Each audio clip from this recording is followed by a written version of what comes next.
Okay, welcome to another painting here.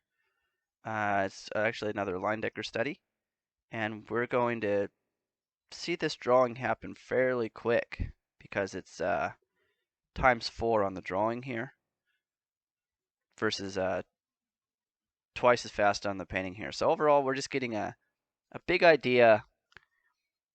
Where do we want to fit this guy really in the canvas? Nothing really too thought out other than we want to leave a little bit more room on the right side of our canvas so he's not looking directly into a wall, and kind of keep it open. And the face, we want the eyes to be maybe about at least halfway up the canvas, or it's just going to get silly. So basic proportions for this guy. I remember one thing that we saw pretty early on was the jawline and the outside of the face was a 1-to-1 ratio, or equal to the bottom of the chin to the top of the hat.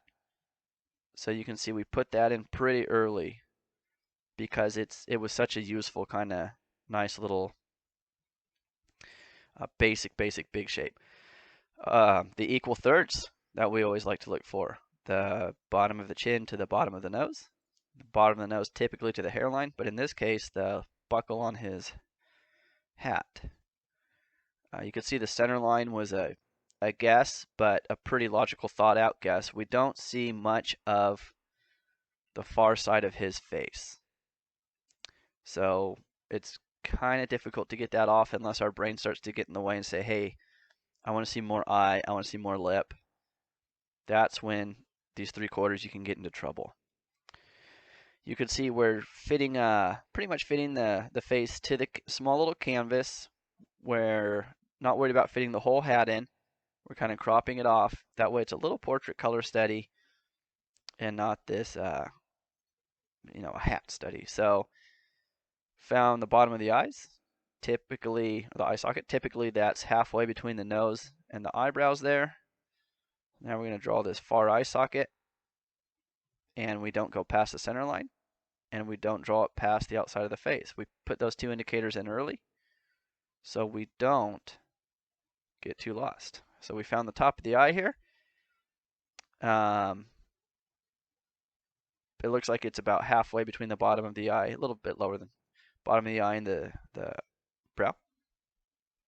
You can see earlier when I found one eye, I just let my brush jump to the other side of the canvas and find the opposite side of the eye. Same with the lips here. When I found where the lips were, I drew one little lip and then just bump right to the other side of the center line to have that symmetry.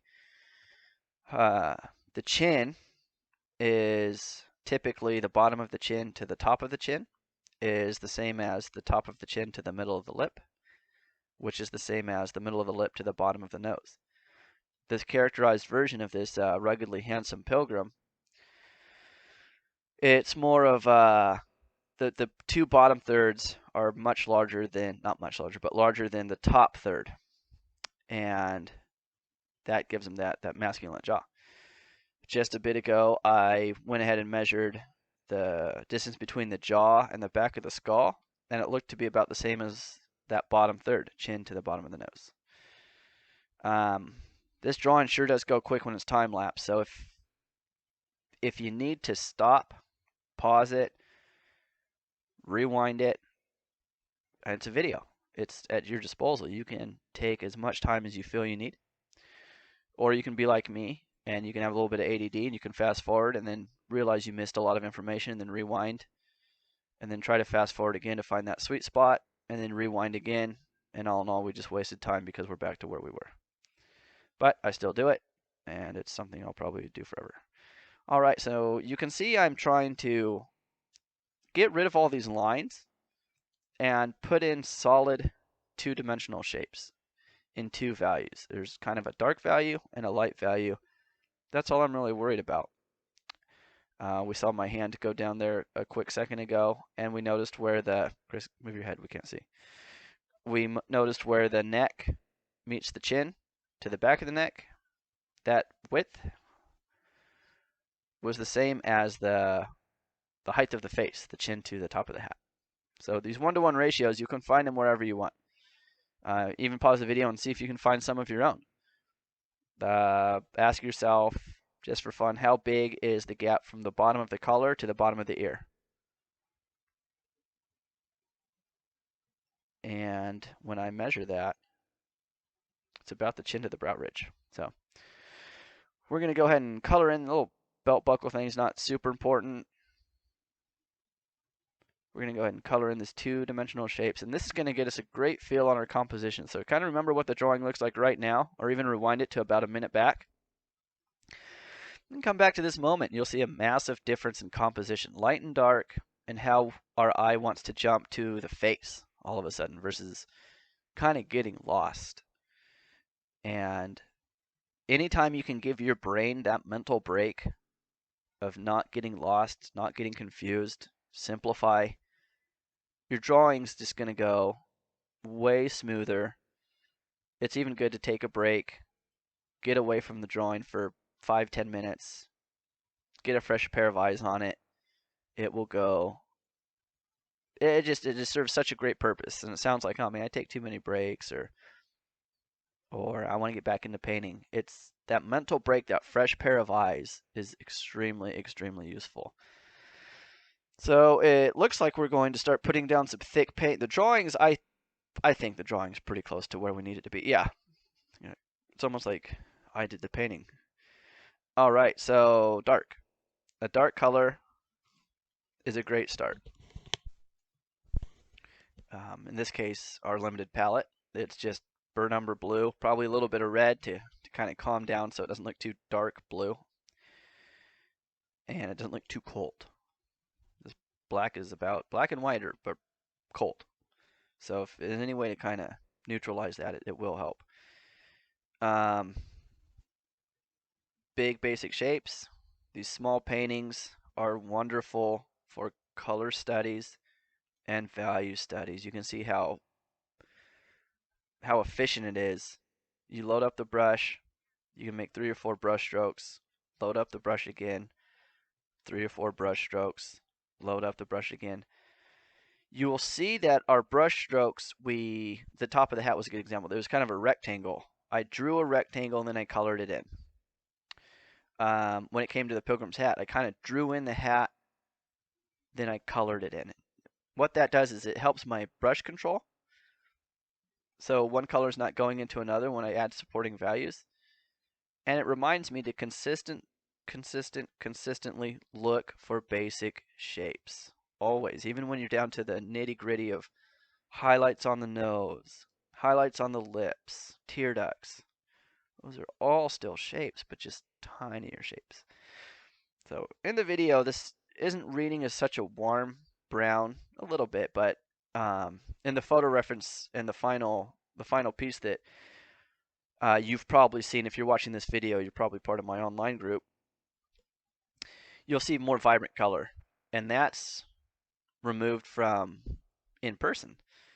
And things we need to realize when we watch videos, look at magazines or books, you're being removed from that real painting. So the Leyendecker painting we're doing a study off of, there's the real painting, then there's the photo they took, then there's the print into the book, then there's my camera taking a picture of the print of the book, and then it goes to me emailing you that picture and you seeing this video now on YouTube. We're so removed from the original, there will be a lot of differences. But, what are we going to do? And also look at Leyendecker's, search any painting you want, really, the Mona Lisa. And when you go to your images, you'll see every image is going to be a little bit different. All right, so let's get back into our painting, Chris. We're going to go ahead and judge this top shadow, and brown, yellow, ochre, and red to kind of keep it that warm. Yellow, ochre, and red's just to make it not so dark brown. And we're squinting. We're looking at how dark is it compared to the hat. Is the shadow as dark as the hat? Well, of course not. Is it still a shadow and lighter than the skin tones? Yeah, so there's that little bit of a balance. Red, yellow, ochre, and white. A little bit more red in this case to get the cheek and the brow to have that red fill. Slightly more red as we get closer to the nose. So you can see we're really, really generalizing how this handsome pilgrim looks. And it's probably how Mr. Leyendecker did the same process. He, when I look at his paintings, looks like he stains the canvas, because when you see raw canvas on his painting, it's never white. Staining the canvas maybe next time would be a good idea. I've done it before in the other videos.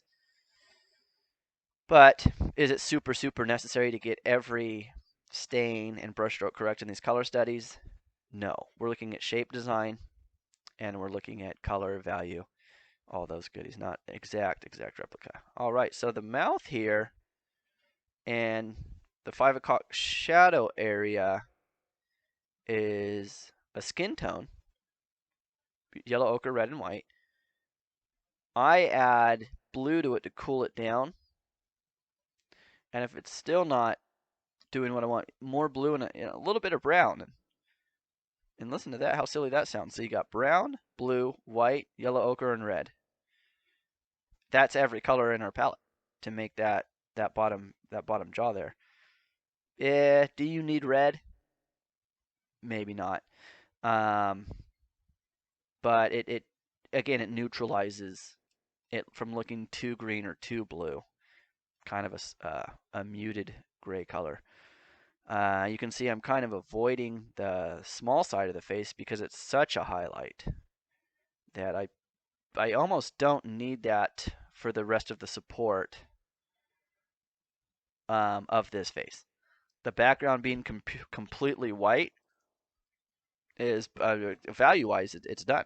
I still am going to go ahead and put thick paint, but the fact that his background was white kind of helped us out. So a couple transition values here now you can see. I'm putting a new color in between that highlight, that yellow cheek and that red kind of front plane of the cheek. I put a pink in between there to get a slow roll effect. It doesn't go yellow to red, it goes yellow to pink to red. So here I am not measuring the sideburn. I remember this being a struggle, and who knows why I just assumed the sideburn ends that high. Later on towards the end of the painting, you'll see it change to, I think, about below the eye even. All right, he has a warm shadow under his jaw. And it's yellow ochre, brown red, probably some white to mute it down. So all of our colors but blue. Heavier on the yellow ochre, of course. One thing I want to mention is also that this painting in the video, the last couple minutes, I caught myself nitpicking the painting without the camera on. So you'll see a finished painting in your email or on the Patreon. In the video, you're missing just a couple, maybe a highlight and a dark. For the most part, the idea will be there, and I apologize for that. So we have a dark red ear here. I didn't get the dark red the first try, so we want to try to get it the second try. The value is way more important than the color. It's a very dark ear. If I get reddish, I did my job, especially in these early stages of painting. We see the forehead being a brown, the nose cheek being a red, the brow outside by the eye a red, yellow kind of jaw, then a blue-gray kind of jaw. Now down here we're working on a brown yellowy shadow. And we're comparing that brown yellowy shadow to the dark color, to the yellow neck. And I've practiced painting a lot, of course. So if I get these first try, or it looks like first try during the time lapse, that's experience. And it's also a kind of a carefree attitude of, as long as my hat's dark, as long as my shadow's warm, Chris, get out of the way. I feel I did my job. And I can go back and nitpick later, but the overall feel of this character, I'm pretty darn okay with. All right, so getting some warms here, noticing that the neck was drawn way too thick, so I'm just trying to shrink that, give the illusion of shrinking it by just a dark outline. Um, if it really bothers you and it's really off, you fix it. But again, there's a time and place for all this stuff. If you're really struggling with drawing, then I would try the study with a pencil and paper, and my values would be how dark can I push my pencil versus how light can I push my pencil, versus values having color introduced to it. You'd still keep it fairly small too. You could draw a small little drawing of this guy. Why not? All right, so now we're going to get some darker colors in here. That far eye, that shape is really goofy. It's really nothing. I can't describe the shape because it's not a triangle or a square. It's an organic shape. The kind of nitpicking our, you can see we got a smaller brush now. So we're going to kind of nitpick our darks and kind of get into these focal point areas and see if we can get a dark established there the same as we did in the hat. So we're kind of redoing what we just did, dark to light, but in a little bit slower, methodical, shape designed way. There's a kind of a cast shadow, but with reflective light in this forehead. He designed a more reflective light that's probably in there, so the hat doesn't blend into the head so much. And now we're going to go ahead and find this rim light. This brown goes all the way from the sideburn into the eye, into the brow ridge, down the nose, into the philtrum, the little fun place above the nose. Same value goes into the nostril, into the lips. It gets a little bit greener under the lips, but same value. And then it gets warm again in the chin. And you can see these little designs, this little laugh line there thing we put that's dark. The lip being dark. It's really not a super complex drawing when you break it down into lines, shapes, and how they relate to one another. You know, meaning the left side of the face or the large side of the drawing. Look how big that line is compared to the far side of the face from the center line over. You can't really fit much lip there because we don't see much lip there. That's the nice part of taking your time with the drawing. And these are comparative measurements. So we're always comparing something to something else, and that's the actual term, is comparative measurement. So you can see we're in that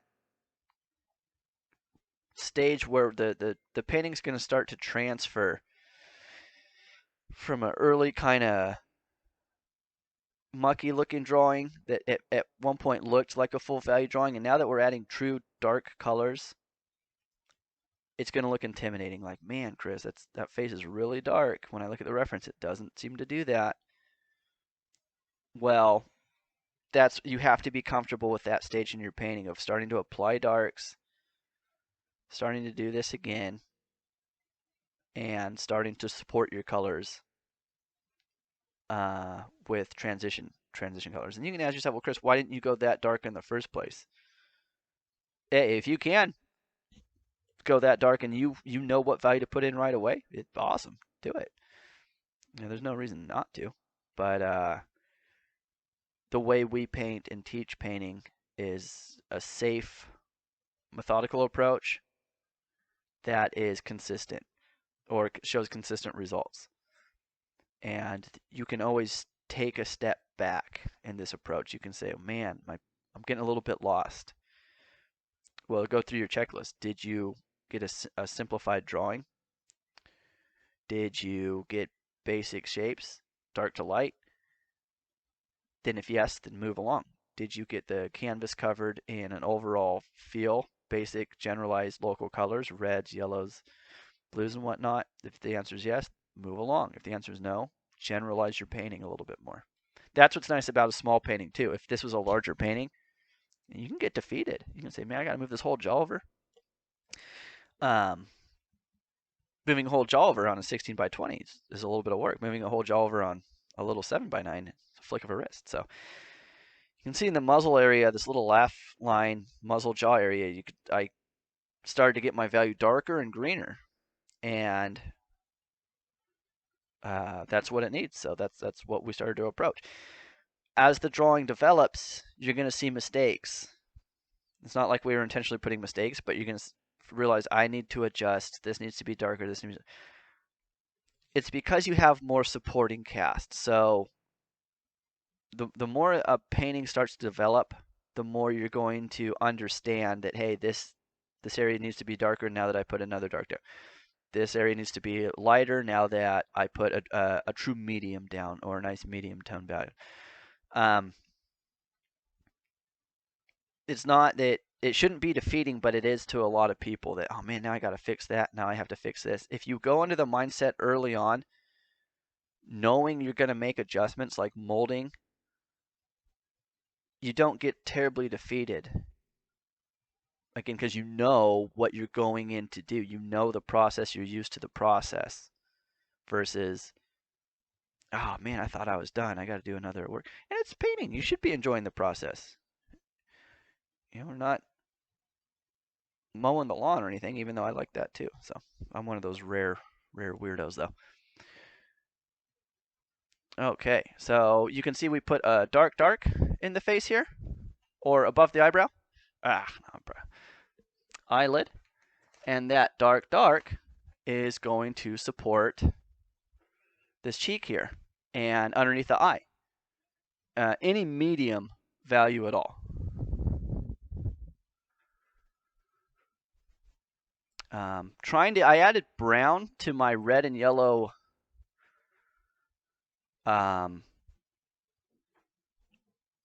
skin tone here. So that hint of brown is actually making it to where it has a cooler, darker feel to it. And it gets the highlight on the nose and the cheek to pop out a little bit more without having to add a highlight. If you recognize you have to start adding white to things, you might want to double check your paintings before you start, or else you're going to start getting a pasty, cold feeling throughout your whole painting, or a chalky look. And that just means your temperatures are just way too cold throughout. There we go. Now let's move that eyebrow down, Chris. You finally figured it out. What that does, that shrinks the jaw, and it puts the eye in the proper spot. The eye is feeling a little beady or small because the gap from the sideburn to the eye was too large. In drawing, that's very common that you'll see people, students, oh man, I drew this eye 5 times and it's still too small, or I just can't seem to. The answer was maybe the sideburn, sounds silly, but the sideburn and the jaw were in the wrong spot. So the gap from the sideburn to the eye felt wrong, but our focus is on the eye because that's where our brains go. Really good idea to just thoroughly check everything compared to everything. And that comes with experience too. You know, when we're drawing an eye and it's looking too big, but you measure it out compared to the nose and to the lips, no, it's right, it's right, it's right. Our brain doesn't think go to the sideburn. Our brain thinks the eye is the issue because that's what we're working on. Experience goes a long way. So at this stage of the painting, I like this look a lot. In a color study, you could borderline stop now. And if you see in the video, there's more than 10 minutes left. So what's happening in these last 10 minutes? Well, first I'm going to get in the way of the camera, and so what's going on there? If anyone's wondering, I'm resetting the camera because it shoots in 20-minute intervals. So okay, anyway, back to what the next point of the color study would be. One, I like to try to sell these too as little pieces of artwork. I don't think leaving raw canvas is terribly a good practice. So you can see even in these light areas, I'm actually painting in the color, and that color is not pure white, so I'm warming it up a little bit. If you're just trying to keep these in home and keep them for practices, which is an awesome idea, you could leave that raw canvas. You say, hey, the job's done. You know, we got a pilgrim looking to the side. He's handsome. I see the reflective light. I see in his forehead. I see the highlight in his jaw. Blah blah blah blah blah. If you're happy with all that stuff, your job's done. Um, in this case, I wanted to get some little details for myself. I didn't want to finish I didn't want to leave the painting unfinished. Although, and I'm just going in circles, I like the unfinished look. I like the hat having soft edges in the buckle because it lets you look at the face more. Um, a good example or a good thing you'll notice, I guess, if you keep practicing painting is you'll notice that, man, I overworked a painting. Well, you'll never really know at what stage do you like a painting until you overwork it. So as a student or even a professional, you're going to take some paintings too far or overwork them. That's a learning lesson. And next time, man, I'm just going to keep the hat soft. Or next time, I'm not going to I don't feel I'm going to need white paint in a white raw canvas. Because technically it is painted, it's gessoed over. So it's not a raw canvas.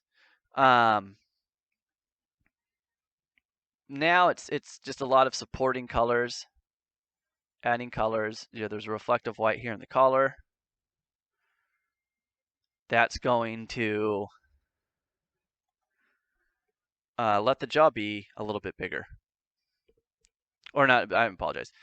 A little bit more prominent because it's a dark next to a lighter color. Warmth inside the neck, the jawline there. Warm under the collar. You can see a lot of his shadows are warm. And except for the side of the mouth and the bottom underneath the lip, those are greenish colors. And so dark yellow ochre, blue, and brown probably. And everything else is fairly warm. So brown's a neutral. So when you see a brown shadow, well, it's warm compared to blue, but it's cold compared to red. Now it's just nitpicking this guy. Nitpicking highlights. Nitpicking darks, moving that brow or that hairline a little bit lower. Reestablishing some darks.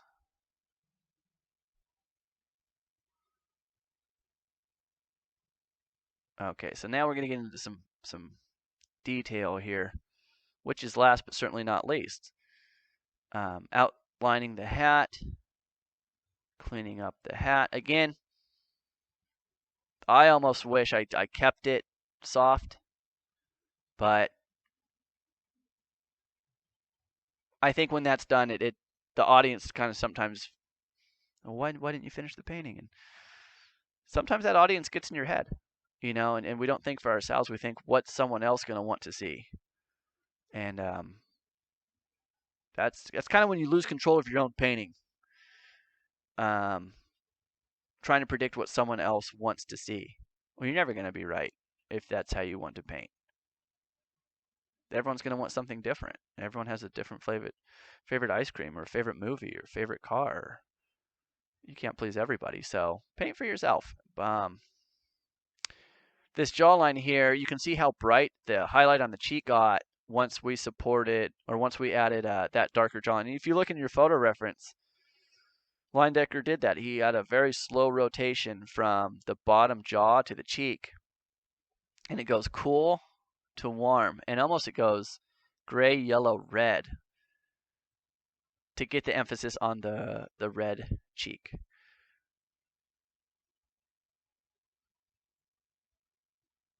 I'm just getting rid of any white there.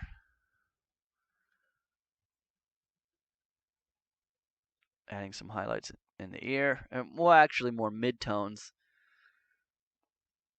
It's not as dark. Yellow behind the ear.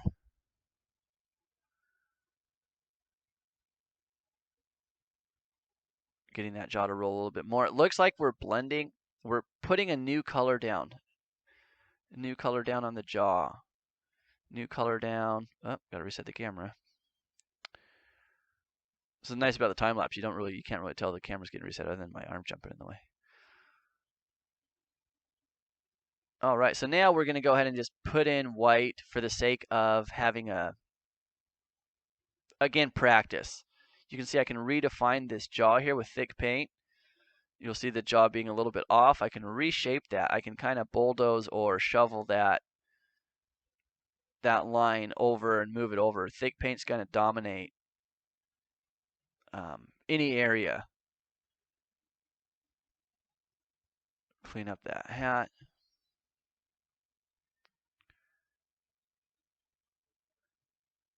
Same idea up here. You can see in the video it's not really changing anything. Again, in person, so we're removed from this real painting. In person, it does have a better effect. I do like to see white paint in a white area. More finished look. Again, just repeat myself over and over because that's what paintings pretty much are, repetition.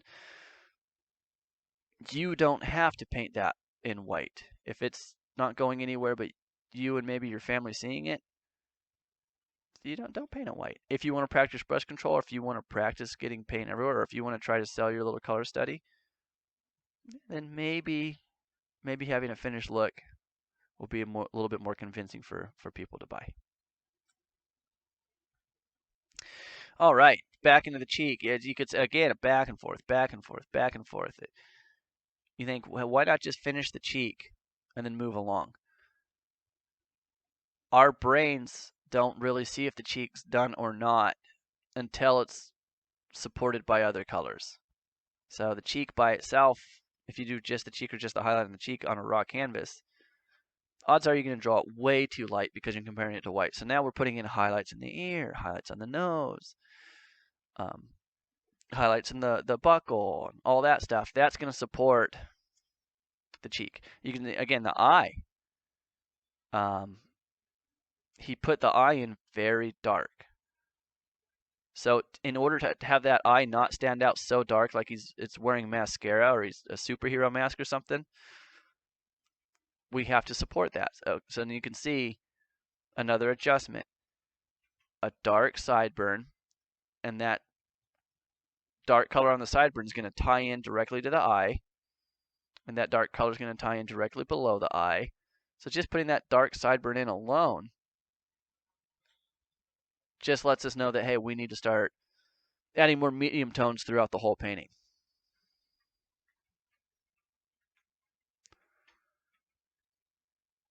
Support, support, support. One color next to another color, next to another color. That cheek's highlight is standing out quite a bit, so you can see we're trying to rework that by putting neutralizing colors or values in between the highlight of the cheek and the medium tone of the cheek without blending.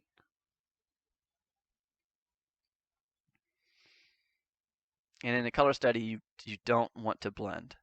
You can put one color next to another color or one color on top of a color, but when you start to blend, you're starting to change the original colors you put down, and you're neutralizing both of them into the wrong color, the wrong value. So an experiment you could do is you could put black against white and blend those together. You'll just have a gray, and you won't have a black against a white anymore.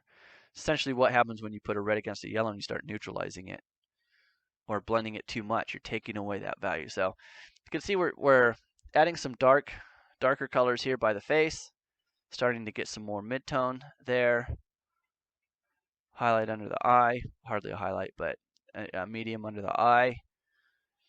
Trying to get the audience to look more at the face here instead of the jaw or the collar.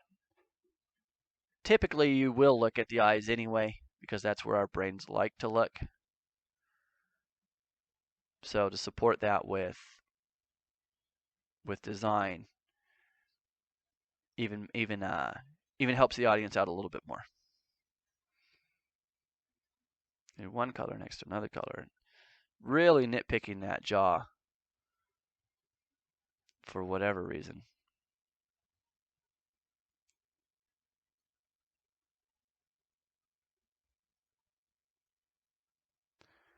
So you can see that we got about 2 more minutes in this video, wrapping it up. I appreciate you guys watching it, and I do appreciate constructive criticism, to where if there's something about the video that maybe went too fast, went too slow, dragged on, areas I could elaborate more, things you liked, compliments are always nice too. Please let me know, because the goal is to get these videos better and better and better. Just like in the painting world, we always want to get better.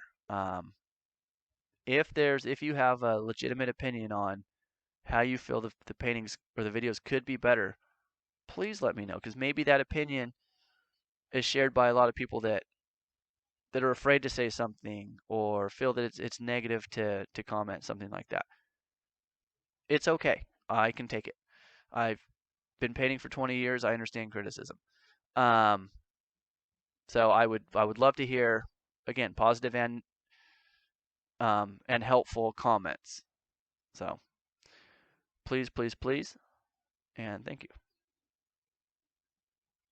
And jumping back into that hair one more time. There was a really neat photo of, and you can see a dark line from the sideburn to the eye, from the eye to the brow, from the brow to the bottom of the nose. It just shows a little bit of character in this guy. In these little color studies, it's pretty fun because it's, again, kind of a flick of the wrist. Versus if it's a larger study, it will take quite a bit more time. So the video ends a little bit here. Again, I just want to thank you all for watching very, very much. I would really like to see how your paintings turn out if you do this study. And I look forward to hearing from you more, and be on the lookout for more videos. I appreciate you guys very, very much, and we'll catch you on the flip flop.